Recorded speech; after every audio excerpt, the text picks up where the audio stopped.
आखिरी प्रयास। एक समय की बात है। एक राज्य में एक प्रतापी राजा राज करता था। एक दिन उसके दरबार में एक विदेशी आगंतुक आया और उसने राजा को एक सुंदर पत्थर उपहार स्वरूप प्रदान किया। राजा वह पत्थर देख बहुत प्रसन्न हुआ।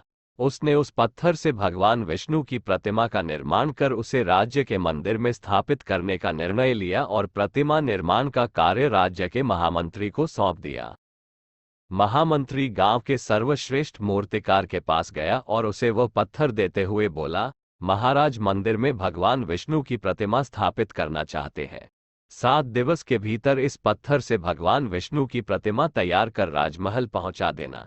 इसके लिए तुम्हें 50 स्वर्ण मुद्राएं दी जाएंगी। 50 स्वर्ण मुद्राओं की बात सुनकर मूर्तिकार खुश हो गया और महामंत्री के जाने के उपरांत प्रतिमा का निर्माण कार्य प्रारंभ करने के उद्देश्य से अपने औजार निकाल लिए। अपने औजारों में से उसने एक हथौड़ा लिया और पत्थर तोड़ने के लिए उस पर हथौड़े से वार करने लगा, किंतु पत्थर जस का तस रहा। मूर्तिकार ने हथौड़े के कई वार पत्थर पर किए, किंतु पत्थर नहीं टूटा। 50 बार प्रयास करने के उपरांत मूर्तिकार ने अंतिम बार प्रयास करने के उद्देश्य से हथौड़ा उठाया, किंतु ये सोचकर पत्थर पर प्रहार करने के पूर्व ही उसने हाथ खींच लिया कि जब 50 बार वार करने से पत्थर नहीं टूटा तो अब क्या टूटेगा। वह पत्थर लेकर वापस महामंत्री के पास गया और उसे ये कह वापस कर आया कि इस पत्थर को तोड़ना नामुमकिन है, इसलिए इससे भगवान विष्णु की प्रतिमा नहीं बन सकती।